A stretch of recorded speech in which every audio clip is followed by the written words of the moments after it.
I've been told there was a little boy out on the beach, and he walked up to a woman who was enjoying the sun, trying to get a tan, and he asked her, "Do you believe in God?"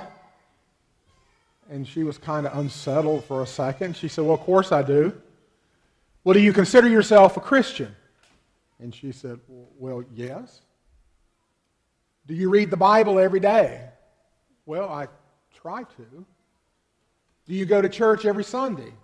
"Well, when I can and if I'm well, I go to church."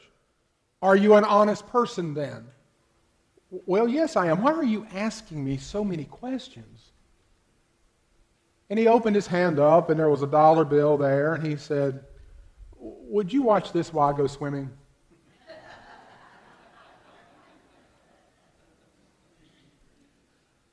That little boy was straightforward and honest, and he wanted to see if he could trust that woman with something that was precious and valuable to him. He wanted to be able to get that dollar back in the end. So, he could go out and enjoy his swim without worrying about his dollar. Now, the Pharisees were not as honest with Jesus as that little boy was with that woman, or that woman was with that little boy. They didn't like what Jesus stood for, because what he stood for was in direct opposition for what they stood for, which was themselves. They were self-serving. They focused upon themselves. Their faith was based upon their pleasures, upon their power, upon their control, upon their accolades, and their privileges. If Jesus' ministry had been for them alone, they would have never been angry with him. They would have probably elected him president of the Pharisees. But he didn't, and we're told by the text that he showed no partiality among people. In other words, the old were as important to him as the young were as important as the old, the wealthy, well, they're as important as the poor, and the poor is as important as the wealthy. He showed no partiality, and that rubbed them wrong because they wanted to be privileged. They wanted to be seen above and beyond everybody else, and they wanted to be catered to and kowtowed to. Now, they go to Jesus trying to trick him into saying something they could use against him. So they look for ways to make their political designs happen with plausible deniability, because they don't want to see having put Jesus to harm among the rank and file, among the ordinary citizens. They don't want it to blow back on them, in other words. Now, we think the New Testament folk were a little different than us, better than us, and yes, and even worse than us. They were much more like us than we would ever want to admit. They had the same hopes and dreams. They had the same dreads and fears. They wanted their children to grow up and have full lives. They wanted their grandchildren to grow up and have comfortable and full lives. Their sin, however, is also our sin. Their self-interest is our same self-interest. Their needs to possess and control and promote oneself is the same for us as it was for them. Now, I'm told that 90% of the Jews who lived in and around Jerusalem in that day lived in poverty. They lived from hand to mouth. They had no private, personal possessions. The legal system did not protect them. There was no pension, no insurance, no Medicare, no Medicaid, no bank accounts, and again, no property. And certainly there were no civil liberties. There were no safety nets when it came to taxes either. Everybody, regardless of how wealthy and how poor, was expected to pay tax. Not only to Rome, but also to the temple. And that taxing system was very abusive. Now, how many of you like to pay taxes? Raise your hand. I thought so. Now, the people of the New Testament liked paying taxes even less than we enjoy paying taxes, because the taxes that they paid didn't provide them with any goods or services.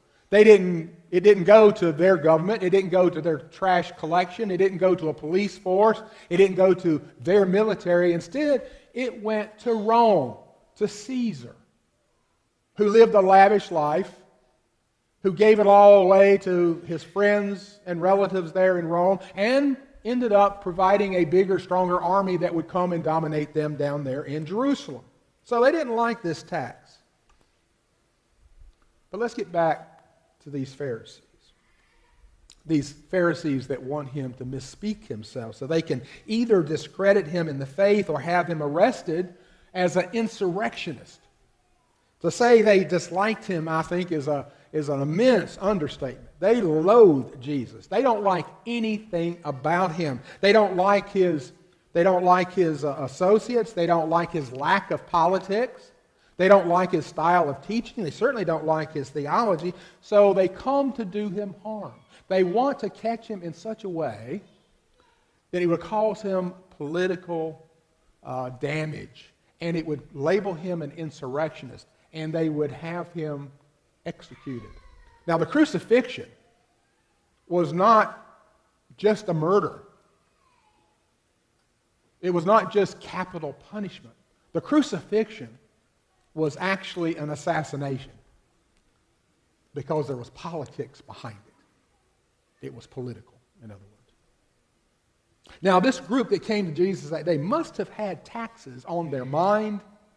So they figured a way to work this into the conversation with Jesus and try to trip him up a bit. So the Pharisees, not liking to pay taxes, asked Jesus, is it lawful to pay taxes to the Roman Empire? Now, in Judaism, taxes was a defining issue, sort of like it back in the 60s. You remember Vietnam was a defining issue? You were either for it or you were against it.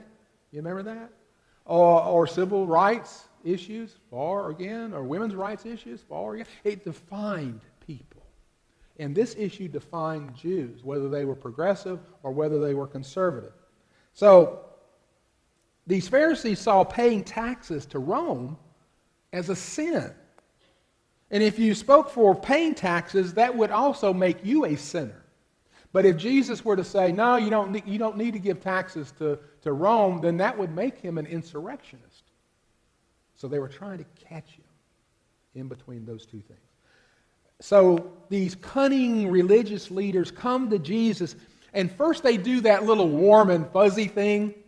They're accustomed to using toadyism and placating and complimenting and getting their way, and they come to Jesus and they try to dump that on his feet and get him to say and do what they want him to say and do. But Jesus doesn't buy into the flattery. And they ask, is it lawful? Again, they're not asking about Roman law. They're asking about Jewish law. They're asking a theological question, really, and not a political question. Is it lawful, in other words, before God, to give taxes to Rome?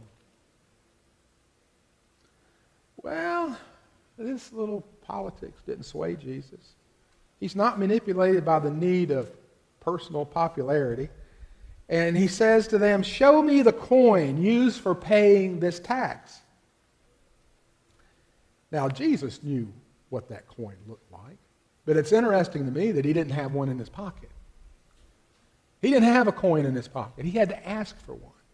And when he gets it, he said, now whose likeness is this on the coin? Now, he knew whose likeness that was, but he wanted to hear them say it. Well, it's Caesar.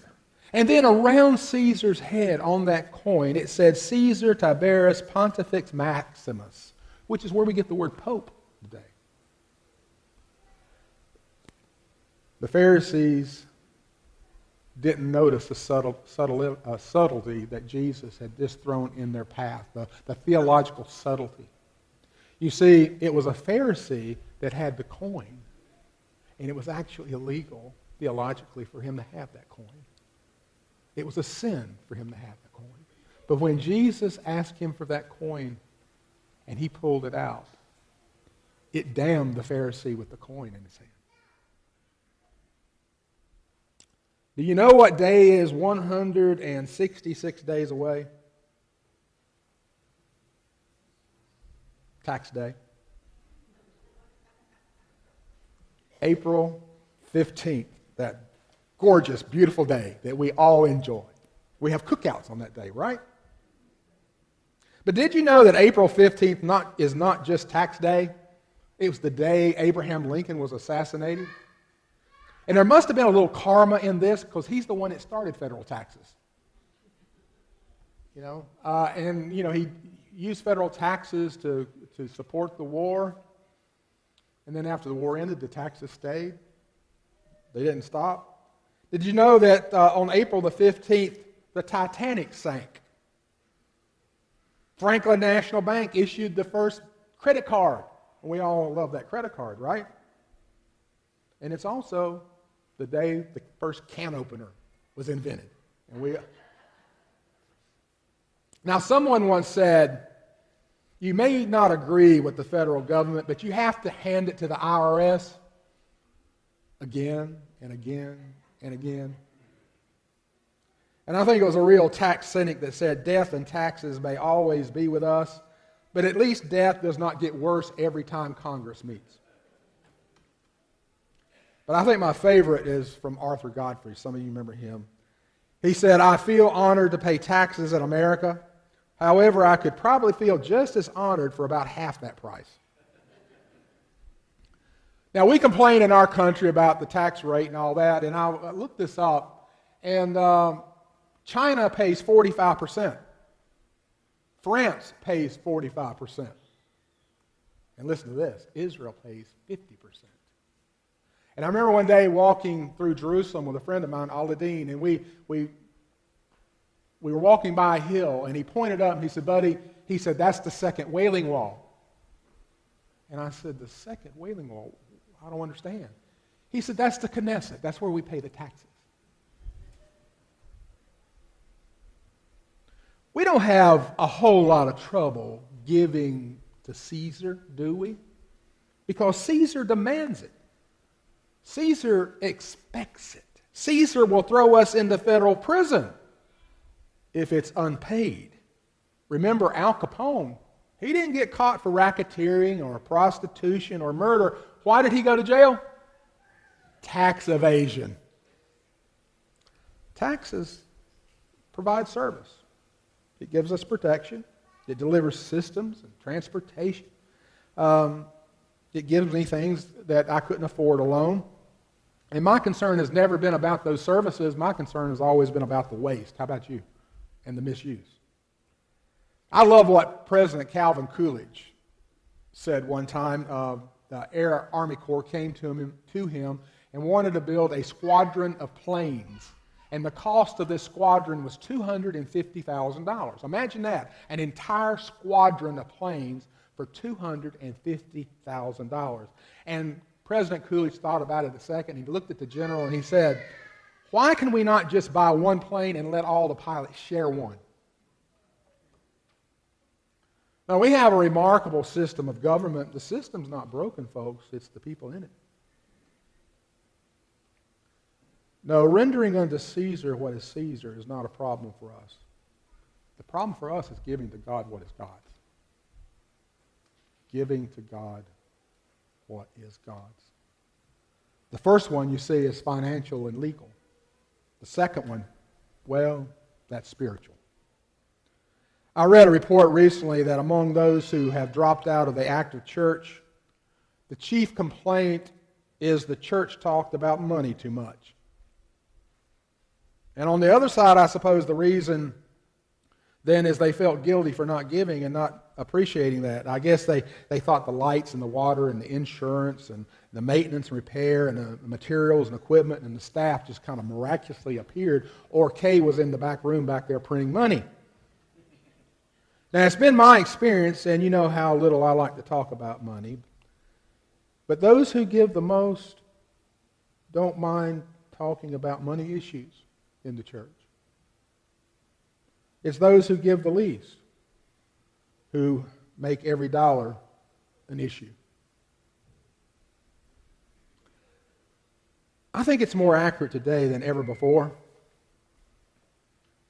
Our society is predominantly secular and materialistic, and we've taken more and more of what is God's so we can have more and more for ourselves. There was an age in the late 20s and 30s when the generation there were builders, they were savers, they were givers. And something happened to us as a nation after 1945. It started slowly, and it accelerated into the 60s, and it quickened itself in the 70s. And it became a race in the 80s. But we've become more and more secular and materialistic. And I don't want to blame Dr. Spock for this, but, during the same time, we were building the esteem of our children and sending them to soccer camp and football camp and baseball camp. Spirituality had very little to do with rearing a child through the 80s and 90s, and certainly now. And now we have a generation of children that cannot handle the stress and strain and the anxieties of daily life. They don't have the spiritual formation to deal with it. Self-esteem doesn't deal with the big issues of life. It's spiritual faith that does. It reminds me of a little boy who had $2 in his hand, and he was going to church, and $1 was for the collection plate, the other $1 was for an ice cream sandwich after lunch. And as he was walking, he tripped and fell, and he dropped the $2, and the wind blew one of them into a drain, and he got the other one. And he stood up, and he held the $1 up, and he dusted himself off, and he looked at the $1 again, and he said, "Lord, I'm so sorry you lost your $1. Maybe next week you'll find it." There's something intrinsically seductive about money. The more we have, the more we want. The more we have, the harder it is to give. And today, we live in the wealthiest nation in the world, and we're wealthier than any other nation in recorded history. And we're miserable. I read where 60% of U.S. citizens are taking medication for anxiety and depression. It doesn't sound like wealth has gotten us anywhere, does it? It certainly has not made us happier.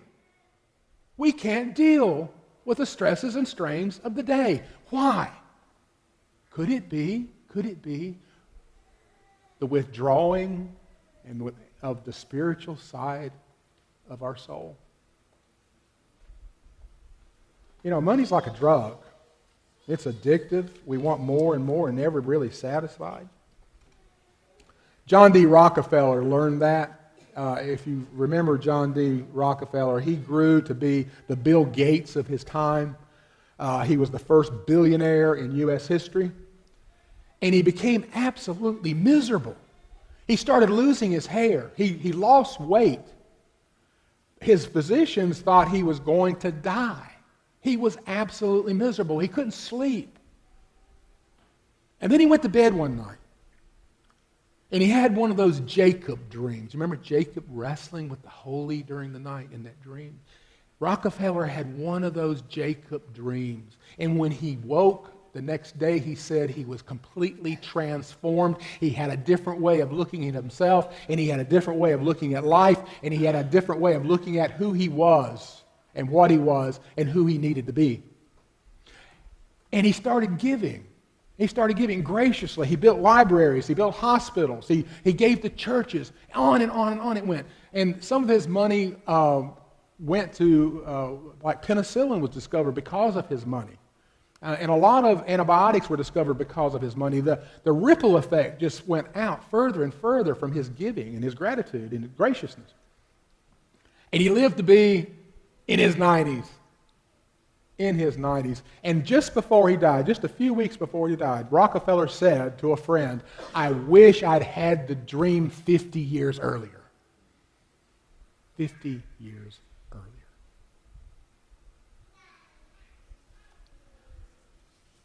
See, it was a spiritual problem for Rockefeller.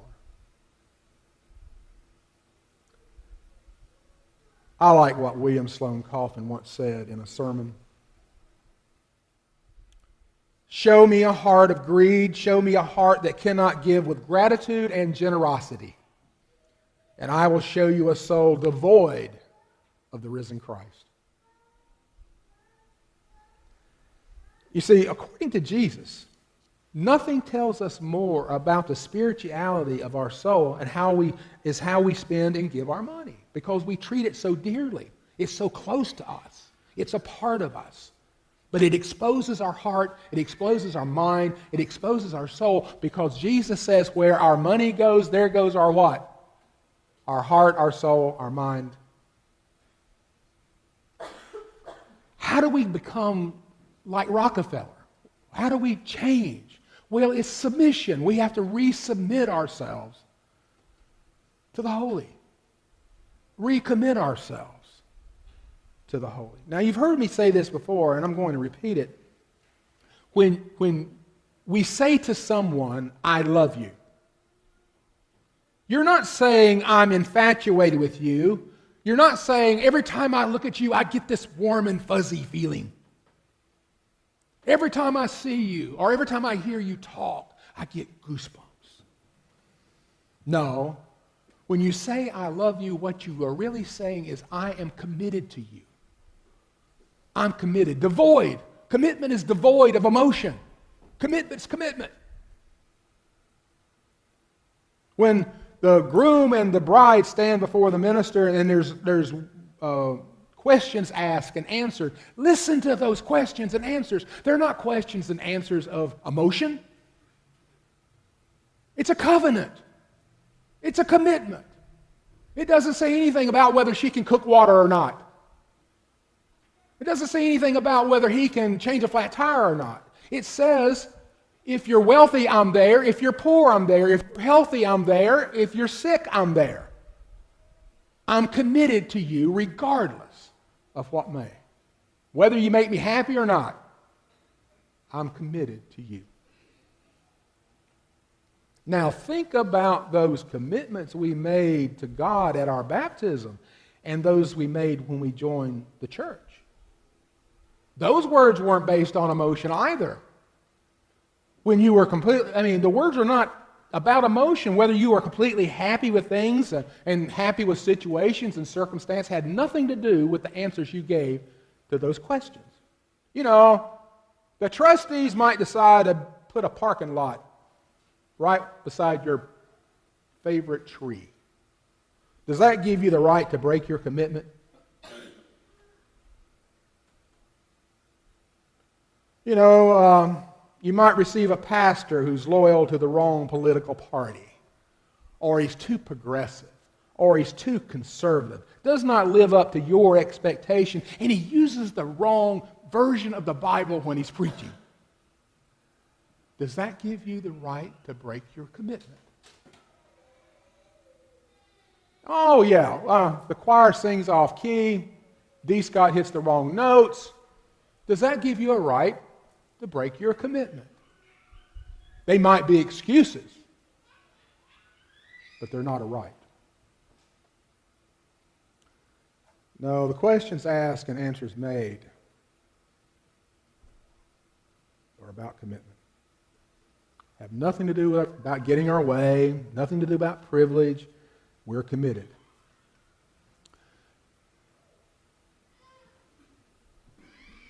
Again, since World War II, Caesar has gotten more and more while God has gotten less and less. The church and spiritual formation became passé, and we got replaced with sports.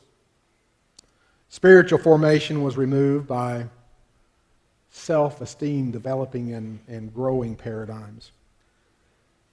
What is the church to do about this? That was the question I was asked not too long ago by a councilman. We were talking about the opiates here at Myrtle Beach. And he looked at me and he said, what is the church going to do? And I can't tell you what I wanted to say. Okay? What I wanted to say was, you pushed us out for 35 years. Government pushed us out without us being able to do any spiritual formation in children. And now we have these generations that don't know how to cope. But I promised him we wouldn't do what the church did in Germany, in Nazi Germany. In Nazi Germany, there was a church, I'm not going to call the denomination, but there was a church with a train track behind it, and 7 days a week, the Nazis would load the Jews onto the cattle cars, even on Sunday. And in this particular church, you could hear the screams and the groans and the cries of those Jews getting herded onto those cattle cars. And it was deafening into the sanctuary. And the minister said one Sunday morning, "Let us sing louder. Let us sing louder."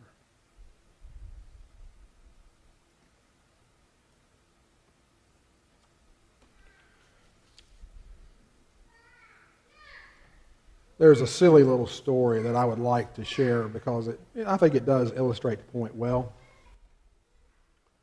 It seems there was an Arab sheikh who needed a heart transplant, and the concern for this filled the entire kingdom, and everyone would gather outside the royal palace, and they'd scream and wave and holler, "Take my heart, O King Abdullah, take my heart."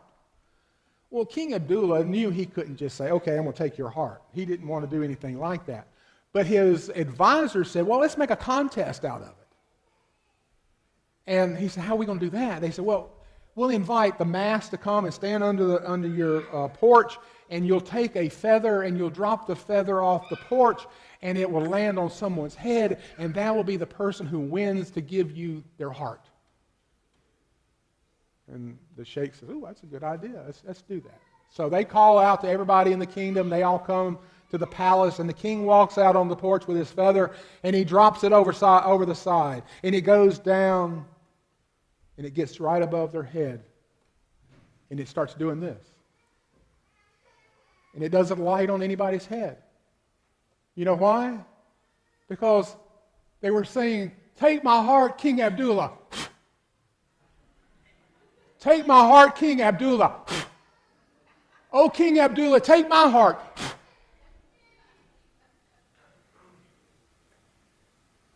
Sometimes I think that's how many have taken their vows to the Christian church.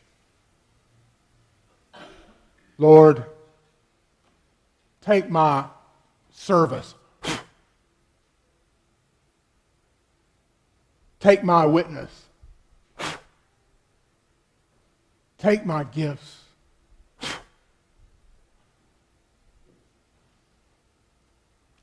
Text this morning, in reality, has little to do with money. Money is just an accidental prop to the whole story.